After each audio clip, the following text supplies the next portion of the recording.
கர்த்தர் நல்லவர், அவர் கிருபை என்றும் உள்ளது. இந்த மாதத்திலே கூட சமாதான இயேசு சபையின் மூலமாக நான் உங்களை சந்திப்பதிலே மிக்க மகிழ்ச்சி அடைகிறேன். ஹல்லேலூயா. இந்த தேவன் தாம் இந்த நாளிலும் ஆவியானவர் நம்மளோடு இடைப்படும்படியாய் பரிசுத்த வாக்கு தத்தங்கள் ஏத்தை நம் நாளிலே தியானிப்போமாக. ஏசாயா திருதரிசன புஸ்தகத்திலிருந்து 41ஆம் அதிகாரத்திலே 13ஆம் வசனத்திலே பார்க்கிறோம். நான் உனக்கு துணை நிற்கிறேன் என்று சொல்லுகிறேன். ஆமென். கர்த்தர் சொல்லுகிறார், இந்த மாதத்திலே நான் உனக்கு துணை நிற்கிறேன். அல்லேலூயா. இந்த நாளிலே கர்த்தராகிய ஆண்டவர் நம்மளோடு என்ன பேசுகிறார்? நான் உனக்கு துணை நிற்கிறேன். அப்படியானால் துணை என்று சொல்லும்போது இன்னொருவரை குறிக்கிறது. அல்லேலூயா. நமக்கு துணையாக இருப்பவர் யார்? கர்த்தராகி இயேசு கிறிஸ்து. அல்லேலூயா. அதுதான் அந்த மாதத்திலே தேவன் நம்மளோடு பேசும்படியா நான் உனக்கு துணை நிற்கிறேன். எப்போதெல்லாம் தேவன் நம்மளோடு துணை நிற்கிறார்? அல்லேலூயா. 44ஆம் அதிகாரத்தில் 2ஆம் வசனத்தில் வாசிக்கும் போது, உன்னை உண்டாக்கினவரும் தாயின் கர்ப்பத்தில் உன்னை உருவாக்கினவரும் உனக்கு துணை செய்கிறவருமாகிய கர்த்தர் சொல்லுகிறதாவது, என் தாசனாகிய யாக்கோபே, நான் தெரிந்து கொண்ட யெஷுரனே, பயப்படாதே. அல்லேலூயா. அங்க பார்க்கிறோம், நான் உனக்கு துணை செய்கிறவராய் இருக்கிறேன். அல்லேலூயா. கர்த்தர் சொல்லுகிறார், நான் உனக்கு துணை நிற்கிறேன் என்று சொல்லுகிறவர் என்ன சொல்றார்? உனக்கு துணை செய்கிறவராக இருக்கிற கர்த்தர் சொல்லுகிறதாவது. அல்லேலூயா. அப்போ நான் இந்த மாதத்திலே நம்ம எங்கே போனாலும் எங்கே வந்தாலும் நம்மளுடைய வியாதி நேரத்திலோ நம்ம சோதனையான சூழ்நிலையில் எல்லா நிலையிலும் கர்த்தர் சொல்லுகிற நான் உனக்கு துணை நிற்கிறேன், நான் உனக்கு துணை செய்கிறவராய் இருக்கிறேன். அல்லேலூயா. அப்படி ஆனால் இந்த மாதத்தை குறித்த ஒரு கலக்கமே நமக்கு தேவையில்லை. கர்த்தராகிய இயேசு கிறிஸ்து நமக்கு துணை நிற்கிறவராய் துணை செய்கிறவராய் இருக்கிறார். அல்லேலூயா. ஏசாயா 50ஆம் அதிகாரத்தில் வாசிப்போம். ஆனால் 7ஆம் வசனத்தையும் 9ஆம் வசனம் வரைக்கும் வாசிக்கும் போது, கர்த்தராகிய ஆண்டவர் எனக்கு துணை செய்கிறார், ஆகையால் நான் வெட்கப்படேன். நான் வெட்கப்பட்டு போவதில்லை என்று அறிந்திருக்கிறேன். ஆதலால் என் முகத்தை கற்பாறையை போலாக்கினேன். கர்த்தராகிய ஆண்டவர் எனக்கு துணை செய்கிறார். அல்லேலூயா. கர்த்தராகிய ஆண்டவர் எனக்கு துணை செய்கிறார். நான் என்ன செய்ய மாட்டேன்? வெட்கப்பட்டு போக மாட்டேன். அவர் என் கரத்தை பிடித்து எனக்கு துணையாய் வருகிறார். என் வீட்டிலே இருக்கிறார், என் குடும்பத்தோடு இருக்கிறார், என் பிள்ளைகளோடு இருக்கிறார், என் வேலையிலே இருக்கிறார். நான் வெட்கப்பட்டு போக மாட்டேன். ஏன்? கர்த்தர் எனக்கு துணையாய் இருக்கிறார். அல்லேலூயா. அதுதான் அந்த வசனத்திலே வாசிக்கும் போது, அதே அதிகாரத்திலே வாசிக்கும் போது 9ஆம் வசனத்திலே, இதோ கர்த்தராகிய ஆண்டவர் எனக்கு துணை செய்கிறார், என்னை ஆக்கினைக்குள்ளாக தீர்க்கிறவன் யார்? அல்லேலூயா. போதும் பார்க்கிறோம், கர்த்தராகிய ஆண்டவர் எனக்கு துணை செய்கிறார். துணை நிற்கிற தேவன் நமக்கு துணையா எல்லா சூழ்நிலையிலும் நமக்கு துணை செய்கிற கர்த்தராக இருக்கிறார். அல்லேலூயா. அப்படி ஆனால் இந்த மாதத்தை குறித்து ஒரு கலக்கம் தேவையில்லை. இந்த ஜூலை மாதம் எப்படி இருக்கும் என்று சொல்லி ஒரு கலக்கம் தேவையில்லை. ஏன்? ஒரு மனிதனாய் தேவ ஆவியானவர் நம்மளுடைய கரத்தை பிடித்து துணையாக இருக்கிறேன் என்று கர்த்தர் சொல்லுகிறார். பயம் தேவையில்லை. பயப்படாதே, நான் உனக்கு துணை செய்கிறேன்னு சொன்ன கர்த்தர் பயந்து போய் இருக்கலாம். இந்த மாதம் எப்படி முடியும், என்னமாய் முடியும் என்று சொல்லி ஒரு கலக்கம் இருக்கலாம். கர்த்தர் சொல்லுகிறார், நீ வெட்கப்பட்டு போக மாட்டேன். ஏன்? நான் உனக்கு துணையாய் இருக்கிறேன், துணை செய்கிறவராய் இருக்கிறேன், துணையாய் நிற்கிறேன். அல்லேலூயா. நம் பக்கத்தில் அவர் துணையாய் நிற்கிறார். ஒரு தகப்பன் ஒரு கரத்தை பிடித்து போகும்போது ஒரு பிள்ளைக்கு பயம் இருக்காது. ஏன்? என் தகப்பன் கரம் என் மேலே இருக்கிறதுன்னு சொல்லி அந்த பயம் இல்லாதபடி இந்த பிள்ளை போவதை காண முடிகிறார். இப்படிதான் கர்த்தராகிய ஆண்டவர் நான் மாதத்திலே தேவன் நம்மளோட பேசுகிறார், நான் உனக்கு துணை செய்கிறவாய் இருக்கிறேன். அல்லேலூயா. சங்கீதத்திலே வாசிக்கும் போது யாருக்கெல்லாம் தேவன் துணையாக இருக்கிறார்? சங்கீதம் 115ஆம் அதிகாரத்திலே 9ஆம் வசனத்தையும் 10ஆம் வசனத்தையும் வாசிக்கும் போது, இஸ்ரவேலே, கர்த்தரை நம்பு, அவரே அவர்களுக்கு துணையும் அவர்களுக்கு கேடகமுமாய் இருக்கிறார். ஆரோன் குடும்பத்தாரே, கர்த்தரை நம்புங்கள், அவரே அவர்களுக்கு துணையும் அவர்களுக்கு கேடகமுமாய் இருக்கிறார். அல்லேலூயா. கர்த்தருக்கு பயப்படுகிறவர்களே, கர்த்தரை நம்புங்கள், அவரே அவர்களுக்கு துணையும் அவர்களுக்கு கேடகமுமாய் இருக்கிறார். அல்லேலூயா. அங்க பார்க்கிறோம், ஆரோன் குடும்பத்தாரே கர்த்தரை நம்புங்கள், ரட்சிக்கப்பட்ட என் பிள்ளைகளை என்னை நம்புங்க, நான் உனக்கு துணையா இருப்பேன். அல்லேலூயா.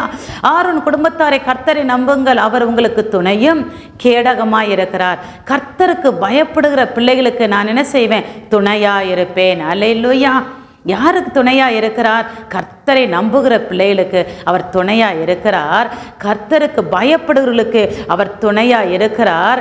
அல்லேலூயா. தேவனால் ஆசீர்வதிக்கப்படுகிறவர்களானால் அவர் துணை இருந்தால் தான் தேவனுடைய ஆசீர்வாதம் காண முடியும். அல்லேலூயா. அதான் 11ஆம் வசனத்தில் வாசிக்கிறோம், கர்த்தருக்கு பயப்படுகிறவர்களே கர்த்தரை நம்புங்கள், அவரே உங்களுக்கு துணையும் கேடகமாக இருக்கிறார். கர்த்தரை நம்ப வேண்டும், கர்த்தருக்கு பயப்படுற பயம் இருக்க வேண்டும், கர்த்தருக்கு காத்திருக்கிறவர்களுக்கு அவர் துணையாக இருக்கிறார். சங்கீதம் 33:20 வாசிக்கும் போது கர்த்தருக்கு காத்திருக்கிறவர்களுக்கு அவர் துணையாக இருக்கிறார். அல்லேலூயா. முதலில் பார்த்தோம் யாருக்கெல்லாம் கர்த்தர் துணையாக இருக்கிறார். கர்த்தரை நம்புகிறவர்களுக்கு அவர் துணையாக இருக்கிறார்.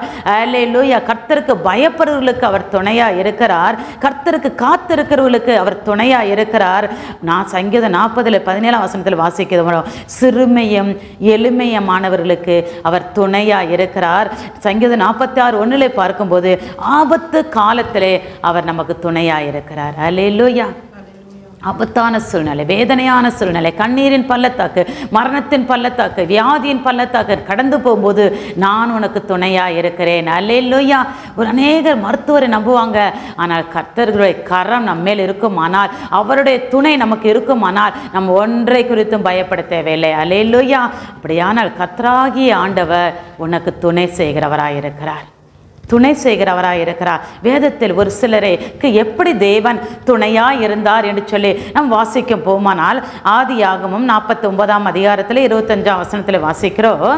உன் தகப்பனுடைய தேவனாலே அப்படி ஆயிற்று, அவர் உனக்கு துணையாய் இருப்பார். சர்வ வல்லவராலே அப்படி ஆயிற்று, அவர் உயர வானத்திலிருந்து உண்டாகும் ஆசீர்வாதங்களினாலும் கீழே ஆழத்தில் உண்டாகும் ஆசீர்வாதங்களினாலும் ஸ்தலங்களுக்கும் கர்ப்பங்களுக்கும் உரிய ஆசீர்வாதங்களினாலும் உன்னை ஆசீர்வதிப்பார். அல்லேலூயா. இங்க பார்க்கிறோம் யாக்கோபு தன் மகனாகிய யோசேப்பை ஆசீர்வதிக்கிறார். எப்படி ஆசீர்வதிக்கிறார் என்று சொல்லி பார்ப்போம். ஆனால் உன் தகப்பனுடைய தேவனாலே, உன் தகப்பனுடைய தேவனாலே அவர் உனக்கு துணையாக இருப்பார். அல்லேலூயா.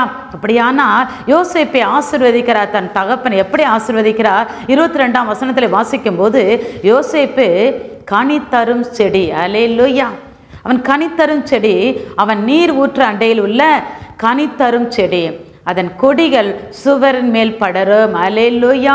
தேவன் யாக்கோபு தன் மகனை ஆசீர்வதிக்க மரணத்தின் தருவாயில் இருக்கும்போது தன் பிள்ளைகளை ஆசீர்வதிக்கும்போது அழைக்கிறான். அப்பொழுது யோசேப்பு வரும்போது யோசேப்புக்கு கொடுக்கிற ஆசீர்வாதத்தை நாம் காண முடிகிறது.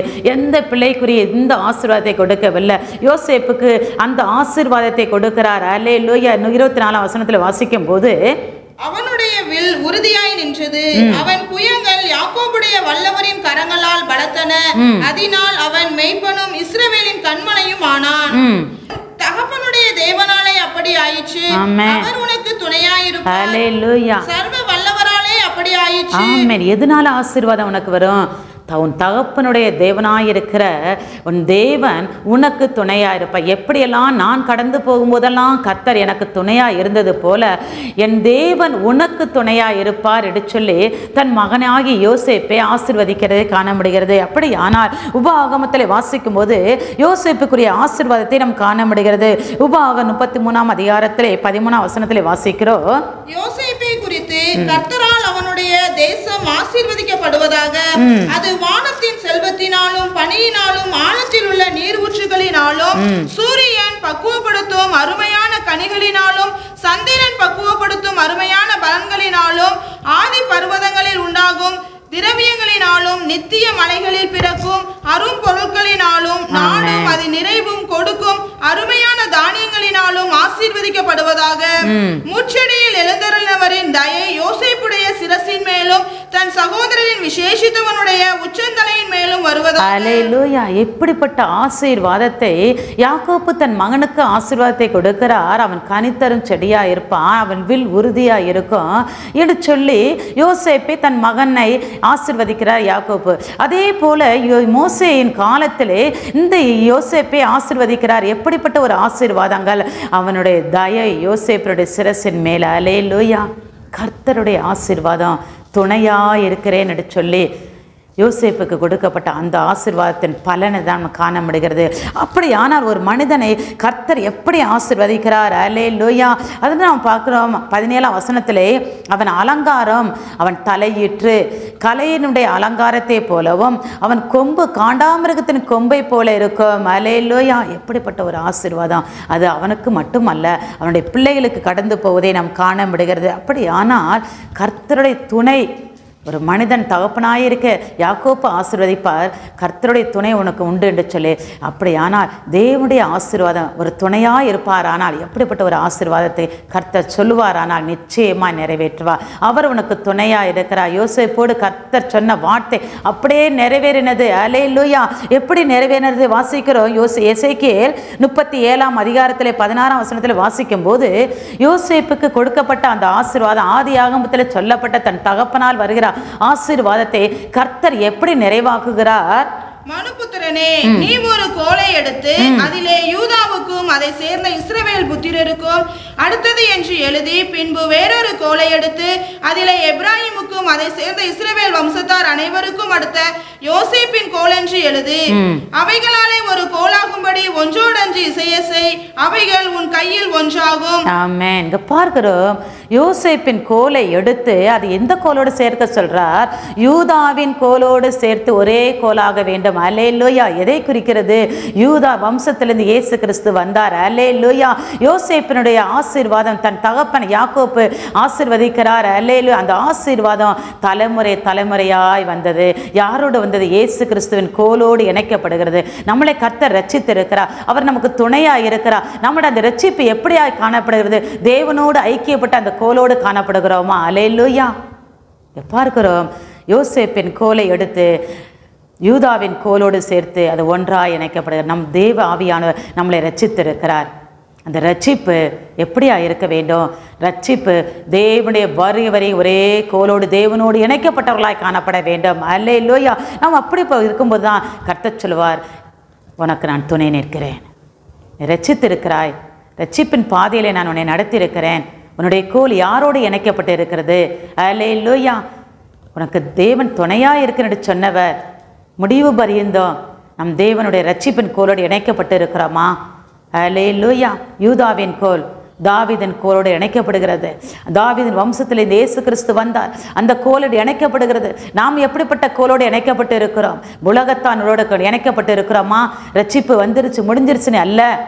இந்த ரட்சிப்பை அவரை வருகை வரையும் அந்த ரட்சிப்பின் பாதையிலே ஓடுகிறாமா?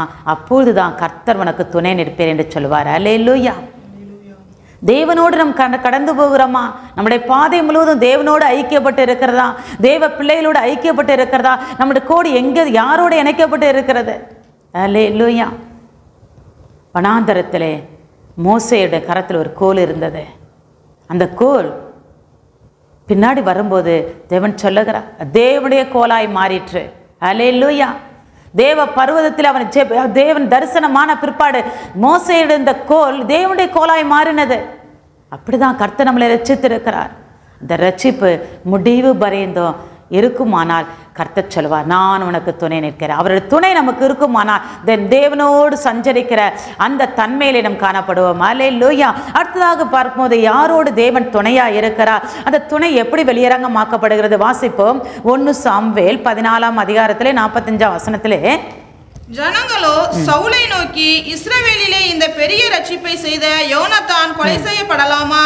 அது கூடாது. அவன் தலையில் இருக்கிற ஒரு மயிரும் தரையிலே விழப்போகிறதில்லை என்று கர்த்தருடைய ஜீவனை கொண்டு ஆணையிட்டு சொல்லுகிறோம்.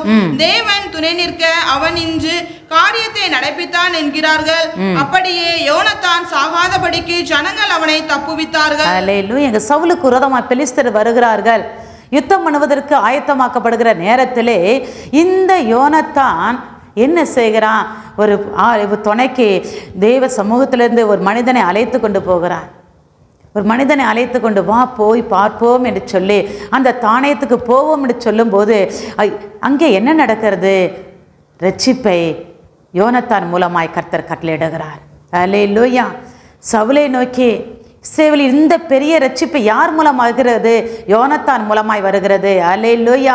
அப்போது சவுல் கண்டுபிடிக்கிறான், எங்கே யோனத்தான் காணவில்லை என்று சொல்லும்போது அவனை கொலை செய்யப்பட வேண்டும். அப்பொழுது ஜனங்கள் சொல்லுகிறார்கள், தேவன் துணை நின்று ஒரு ரட்சிப்பை நமக்கு கட்டளையிட்டு இருக்கிறார், ஏன் அவன் சாக வேண்டும்? அல்லேலூயா. அப்படியானால் தேவன் துணை நின்று அந்த பெலிஸ்தரை யோனத்தான் ஜெயத்தை கொடுத்தான். அதிலிருந்து ஒரு வெற்றியை காண முடிந்தது. அல்லேலூயா. இஸ்ரவேல் ஜனங்க சவுலை நோக்கி கர்த்தர் சொல்லுகிறார், யோனத்தானுக்கு துணை நின்றது யார்? கர்த்தர். ஒரு மனிதனாய் போய் அவனை ஜெயிக்கல, கர்த்தர் அவனுக்கு துணை நின்றார், இந்த காரியம் நடந்தது. அல்லேலூயா. அப்படியானால் தேவனோடு ஒரு மனிதனோடு கர்த்தர் இருப்பார், ஆனால் துணையா இருப்பார், ஆனால் முடியாத காரியத்தையும் கர்த்தர் முடிக்க பண்ணுவார். அல்லேலூயா. அவரை படைபலமே போகல, சவுலுடைய படைப்பணம் போகல, என்ன போனது? கர்த்தர் துணை நின்றார். யோனத்தான் பக்கத்திலே கர்த்தர் துணை நின்றார். அதனால தான் அந்த தானியத்துக்கு போய் அந்த ஜனங்களை எல்லாரையும் வெற்றி போட்டான்னு சொல்லி வாசிக்கிறேன். 14ஆம் அதிகாரத்தில் 6ஆம் வசனத்தில் வாசிக்கும் போது, யோனத்தான் தன் ஆயுததாரியாகிய வாலிபனை நோக்கி, விருத்த சேதனம் இல்லாதவர்களுடைய அந்த தானியத்திற்கு போவோம் வா, ஒருவேளை கர்த்தர் நமக்காக ஒரு காரியம் செய்வார், அநேக பேரை கொண்டாகிலும் கொஞ்சம் பேரை கொண்டாகிலும் ரட்சிக்க கர்த்தருக்கு தடையில்லை என்றார். யோனத்தான் நன்கு அறிந்திருந்தான். வா, ஆயுதக்காரனை கூப்பிட்டு வா, போய் பார்ப்போம், ஒருவேளை கர்த்தர் நமக்காக ஒரு காரியம் செய்வார். அல்லேலூயா. அநேகர் போய் தான் ஜெயம் கொள்ளணும் அல்ல, தேவனுடைய பார்வையிலே கொஞ்சம் பேரை கொண்டாலும் ரட்சிக்க கர்த்தருக்கு தடையில்லை. அல்லேலூயா. அதுதான் பார்க்கணும். 13ஆம் வசனத்திலே வாசிக்கும் போது, யோனத்தான் தன் கைகளாலும் தன் கால்களாலும் தவழ்ந்து ஏறினான், அவன் ஆயுததாரி அவன் பின்னாலே ஏறினான். அப்பொழுது அவர்கள் யோனத்தானுக்கு முன்பாக மடிந்து விழுந்தார்கள். அவன் ஆயுததாரியும் அவன் பின்னாலே வெட்டி கொண்டே போனான். ஆமென். எல்லாவரையும் அவர்கள் வெட்டி போட்டார்கள். காரணம், கர்த்தருடைய துணை யோனத்தானுக்கு முன்பாக இருந்தது. அல்லேலூயா. கர்த்தர் துணை யோனத்தானோடு காணப்பட்டது. அதுதான் ஜனங்கள் சொல்லுகிறாங்க, கர்த்தருடைய துணை யோனத்தானுக்கு இருக்கும்போது அதுதான் அவர் பெரிய ரட்சிப்பை அவர் கட்டளையிட்டார் என்று சொல்லி வாசிக்கிறோம். 15ஆம் வசனத்திலே வாசிக்கும் போது, அப்பொழுது பாளையத்திலும் வெளியிலும் சகல ஜனங்களிலும் பயங்கரம் உண்டாய், தானியம் இருந்தவர்களும் கொள்ளையிட போன தண்டில் உள்ளவர்களும் கூட திகிலடைந்தார்கள். பூமியும் அதிர்ந்தது, அது தேவனால் உண்டான பயங்கரமாயிருந்தது. ஆமென். கர்த்தருடைய துணை ஒரு மனிதனோடு இருக்குமானால் சாத்தியம் இல்லாததை தேவன் சாத்தியமாக்க முடியும். அல்லேலூயா. அவர்கள் 2 பேர் தான் போனார்கள், ஆனால் ஒருவர் போனார் கூட. யாரு? கர்த்தருடைய துணை. கர்த்தருடைய துணை அவன் மேல் இருந்தது. அந்த பெலிஸ்தர்கள் எல்லாரையும் வெட்டி போட்டு அவர்களுக்கு ஒரு ரட்சிப்பை கர்த்தர் கட்டளையிட்டார். அல்லேலூயா. முதலில் பார்த்தோம், யோசேப்போடு கர்த்தர் இருந்தார் என்று சொல்லி வாசிக்கிறோம். அந்த யோசேப்போடுக்கு கர்த்தர் துணை இருந்தார் என்று யாக்கோபு ஆசீர்வாதத்தை நாம் காண முடிகிறது. 2வது பார்க்கிறோம், யோனத்தானோடு கூட துணை கர்த்தருடைய துணை இருந்ததை காண முடிகிறது.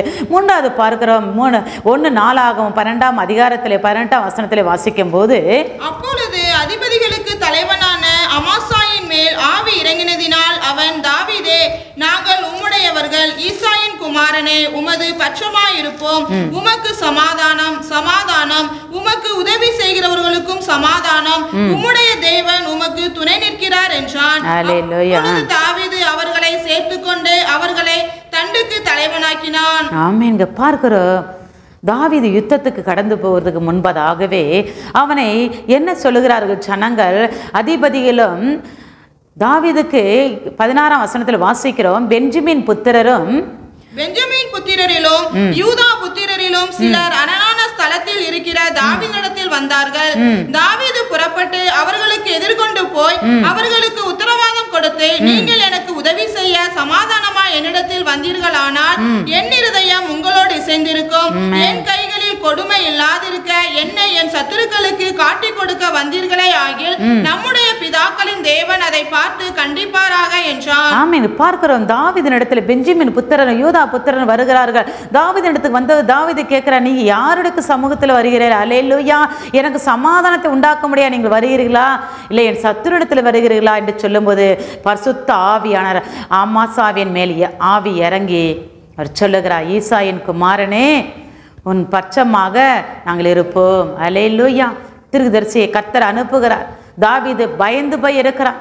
படைபலம் வருகிறது, நாம் என்ன செய்வோம் என்று சொல்லி அவன் பயந்து போய் இருக்கும்போது தேவ மனிதன் மூலமாய் ஒரு தீர்க்கதரிசனம் வருகிறது. தாவீதே, நாங்கள் உம்முடையவர்கள், ஈசாயின் குமாரனே, உமது பட்சமாய் இருப்போம், உமக்கு சமாதானம் என்று சொல்லி அவர்கள் அது மாத்திரம் சொல்லல, உம்முடைய தேவன் உமக்கு துணை நிற்கிறார் என்றான். அல்லேலூயா. அவர்கள் வந்து சொல்லுகிறாங்க, நாங்களும் உமக்கு சமாதானத்தை கொண்டு வந்திருக்கிறோம், அதை காட்டிலும் கர்த்தர் உனக்கு துணை நிற்கிறார். அல்லேலூயா. உனக்கு கர்த்தரே உங்களுக்கு துணை நிற்கிறார், அதனால நீ எல்லாவற்றையும் நீங்கள் ஜெயம் கொள்வீர்கள் என்று சொல்லுகிறதை காண முடிகிறது. அப்படியானால் தேவனுடைய சமூகத்தில் நிற்கிற நாம் எப்படி நிற்கிறோம்? பயந்து போய் இருக்கலாம். சத்துருக்களை பார்த்து ஒரு சில நேரங்களில் என் சத்துரு ஒரு பக்கம் விடுதலையான இன்னொரு பக்கம் விடுதலை பலவீனமாய் காணப்படுகிறோமே என்று சொல்லி பயம், நெருக்கம். ஆனால் கர்த்தர் சொல்லுகிறார், நான் உனக்கு துணை நிற்கிறேன். தாவீது பயந்தான். பெஞ்சமின் புத்திரர் வருகிறார்கள், யூதா புத்திரர் வருகிறாங்க. யாருக்கு இவங்க சமாதானமாக்கி கொள்ள வருகிறார்கள்? எனக்கு எதிராய் வருகிறார்களா, என் சத்துருக்களுக்கு எதிராய் வருகிறார் என்று பயந்து போய் இருக்கிற வேளையிலே அவர்கள் வாயினாலே கர்த்தர் பேசுகிறார். தேவன் உமக்கு துணை நிற்கிறார். அல்லேலூயா. கர்த்தர் இன்றைக்கு தேவன் நம்மளோடு பேசுகிறார். 1 நாளாகவும் 12ஆம் அதிகாரத்தில் வாசிக்கும் போது தேவன் 21ஆம் வசனத்திலையும் 22ஆம் வசனத்திலையும் அந்த தண்டுக்கு விரோதமாய் இவர்கள் தாவீதுக்கு உதவி செய்தார்கள். இவர்கள் எல்லாரும் பராக்கிரமசாலிகளும் இராணுவத்தில் சேர்வைக்காரருமாய் இருந்தார்கள். அக்காலத்திலே நாளுக்கு நாள் தாவீதுக்கு உதவி செய்யும் மனுஷர் அவனிடத்தில் வந்து சேர்ந்தபடியால் அவர்கள் தேவசேனையை போல மகா சேனை ஆனார்கள். எப்போது அவர்கள் அப்படி மகா சேனையாய் ஆனார்கள்? தேவன் துணை நிற்கும் போது. தாவீதுக்கு தேவன் துணை நிற்கும் போது அவருக்கு உதவி செய்ய முடியாது. வருகிறவர்கள் எப்படிப்பட்டவர்களா? பராக்கிரமசாலிகள். அல்லேலூயா. அப்படியே அந்த நாட்களிலே நாளுக்கு நாள் தாவீதுக்கு உதவி செய்ய மனிதர்கள் எப்படி வந்தாங்களாம்? சேனைகளாய் வந்தார்கள், மகா சேனைகளாய் வந்தார்கள் என்று சொல்லி வாசிக்கிறோம். அல்லேலூயா. அப்படி ஆனால் ஒரு மனிதனோடு கர்த்தர் துணை இருக்கும். ஆனால் எப்படிப்பட்ட சத்துருக்கள் கூட சமாதானம் கொள்ள வருவார்கள். அல்லேலூயா. நம் தேவனுக்கு வசனம் சொல்லுகிற நீதிமொழியில் வாசிக்கிறோம், நீ எனக்கு பிரியமாய் இருப்பாய், ஆனால் உன் சத்துருக்கள் சமாதானம் கொள்ள உன் அண்டை வருவார்கள். இங்கே அப்படிதான் தாவீது பயந்தான், இவர்கள் சத்துருக்கள் ஆட்களா இருக்குமா என்று சொல்லி.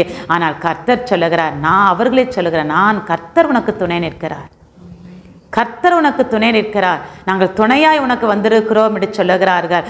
அவர்கள் சேனை எப்படி இருந்தது?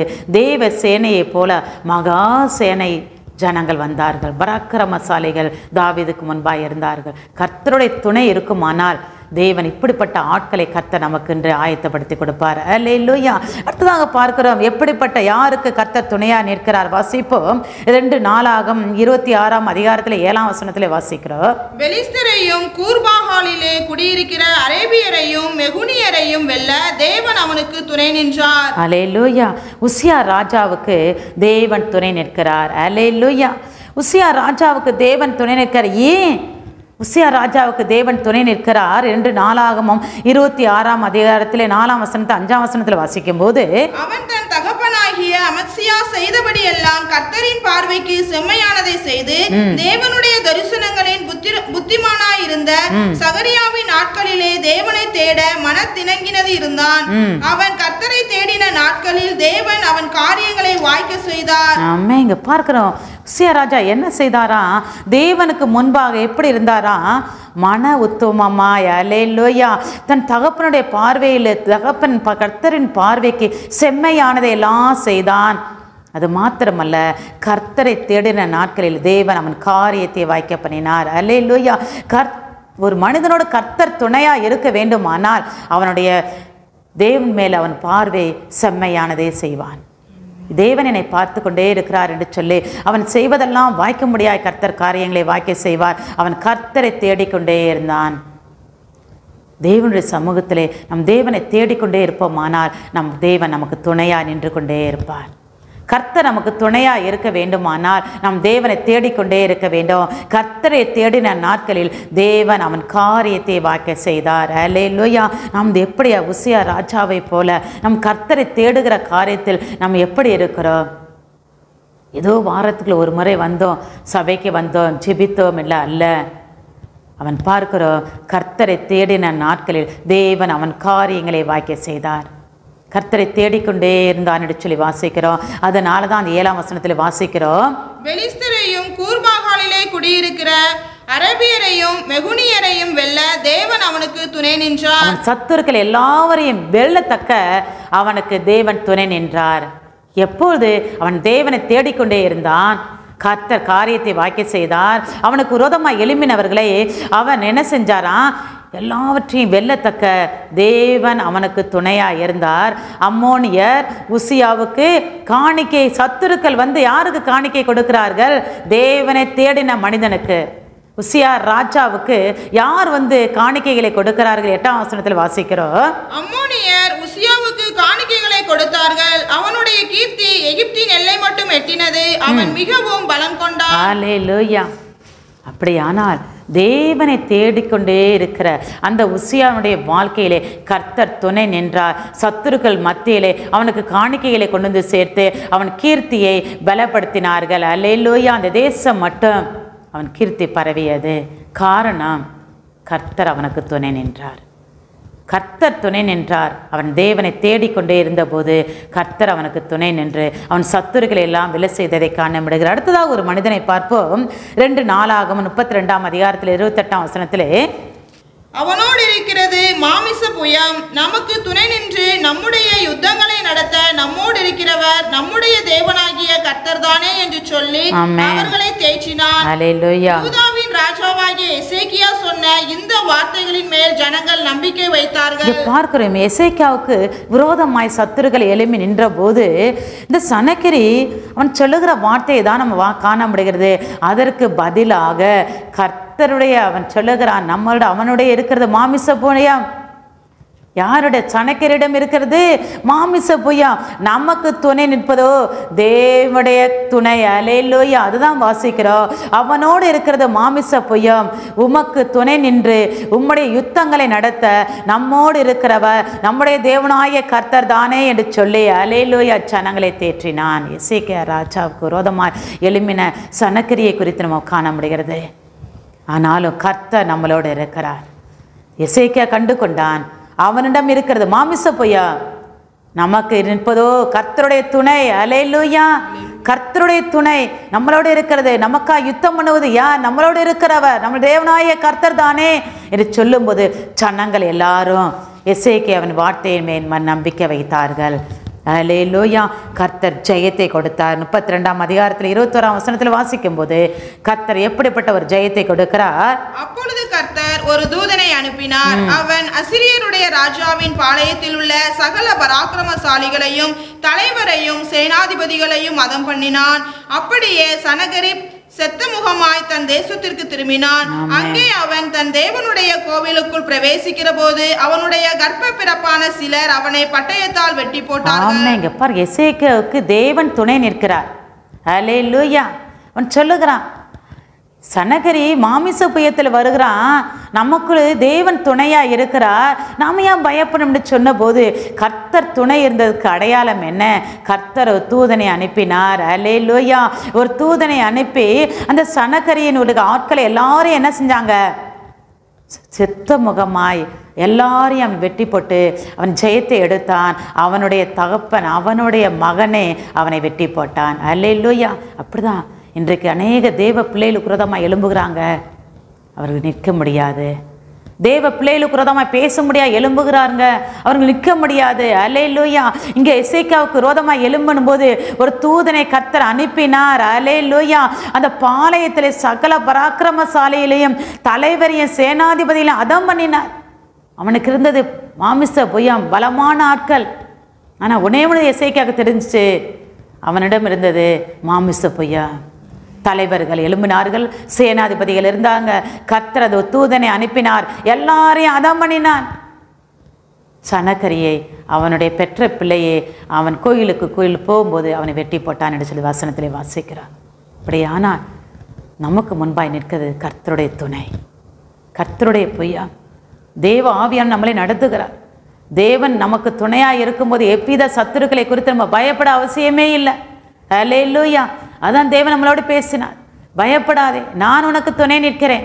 இந்த மாதத்தில் தேவன் நம்மளோடு பேசி இருக்கிறார். எதை குறித்து நீ பயப்பட தேவையில்லை. உன்னை வியாதியா, உன் பலவீனமா, என்ன இந்த மாதம் எப்படி முடிகிறதோ, என் வீட்டு காரியங்களா, எப்படி எனக்கு தேவன் என்னோடு எப்படி இருப்பார்னு சொல்லி கர்த்தர் சொல்லுகிறார். நான் உனக்கு துணை நிற்கிறேன். இந்த 7 ஜூலை மாதத்தில் நான் உனக்கு துணை நிற்கிறேன். நீ போகும் இடமெல்லாம் நான் உன்னோடு வருவேன். நீ செய்யும் காரியத்திலெல்லாம் கர்த்தர் துணை இருப்பார். உன் வீட்டு காரியத்திலே நான் துணையாக நிற்பேன். உன் சத்துருக்கள் உனக்கு விரோதமாக எழும்புகிறார்கள், நான் உனக்கு துணை நிற்பேன். சத்துருக்கள் வெட்கப்பட்டு போவார்கள். ஏசாயா தீர்க்கதரிசியில் வாசிக்கிறோம், கர்த்தர் எனக்கு துணை செய்கிறார், நான் வெட்கப்படேன். வெட்கப்பட்டு போக மாட்டேன். ஏன்? கர்த்தர் எனக்கு துணையாக இருக்கிறார். இந்த மாதம் முழுவதும் சொல்லிக்கொண்டே இருப்போம்மா, கர்த்தர் எனக்கு துணையாக இருப்பார், கர்த்தர் எனக்கு துணை செய்கிறார், நான் பயப்பட மாட்டேன், அல்லேலூயா, நான் வெட்கப்பட்டு போக மாட்டேன். தேவன் எனக்கு, என்னோடு, என் குடும்பத்தோடு, என் பிள்ளைகளோடு, என் சபையோடு கர்த்தர் துணை நிற்கிறார். அல்லேலூயா, நான் ஒன்றை குறித்தும் பயப்பட மாட்டேன். தேவன் நம்மளோடு பேசியிருக்கிறார். கர்த்தர் உனக்கு துணை செய்கிறார். கர்த்தர் உனக்கு துணையாக நிற்கிறார். அல்லேலூயா. தேவன் கொடுத்த வாக்கு தத்தத்துக்காய் தேவ சமூகத்தில் நம் தேவனுக்கு நன்றி சொல்லி, கர்த்தாவே இந்த மாதம், இந்த ஜூலை மாதம் எனக்கு அல்லேலூயா நீர் துணையாய் வாரும் ஆண்டவரே.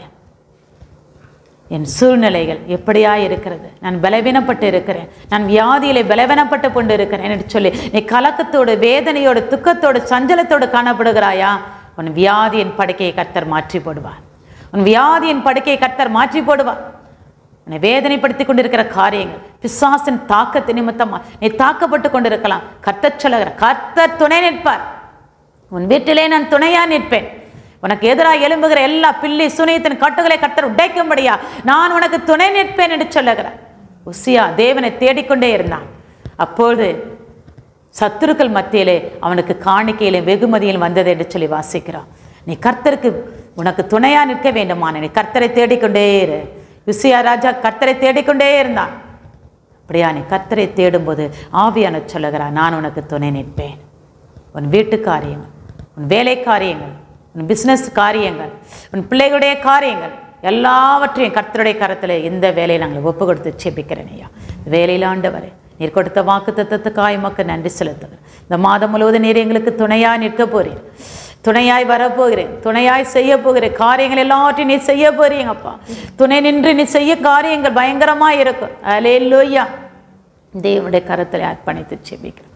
தேவன் நடத்தும். இந்த மாதம் எங்களுக்கு ஒரு ஆசீர்வதிக்கப்பட்ட மாதமா, விடுதலையின் மாதமா, ஜெயத்தின் மாதமா, ஜபத்துக்கு பதில் கொடுக்கிற ஒரு மாதமா என் தேவன் காணப்பட உதவி செய். வீண் செலவுகள், வைத்திய செலவுகள், அனாவசிய செலவுகள், பொருள் சேதங்கள் காணப்படக்கூடாது. ஒவ்வொரு வீட்டு நிலைக்காலிகளிலும் ஆட்டுக்குட்டியின் ரத்தத்தை தெளிக்கிறேன். ஜெயம் உண்டாகட்டும், ஜெயம் உண்டாகட்டும். என் தேவனே உடைய கரத்தில் எங்களை தாழ்த்தி வெறுமையாக்கி செபிக்கிறோம். என் தேவனை ஆசீர்வதிப்பிறார். ஏசு கிறிஸ்துவின் நாமத்தினாலே செபிக்கிறோம் நல்ல பிதாவே, ஆமென், ஆமென். ஆத்துமாவே கர்த்தரே ஸ்தோத்திரி, என் முழுவலமே பரிசுத்த நாமத்தை ஸ்தோத்திரி. என் ஆத்துமாவே கர்த்தரே ஸ்தோத்திரி. கர்த்தர் செய்த சகல உபகாரம் என்னென்றும் மறவாதே. ஆமென், ஆமென். God bless you.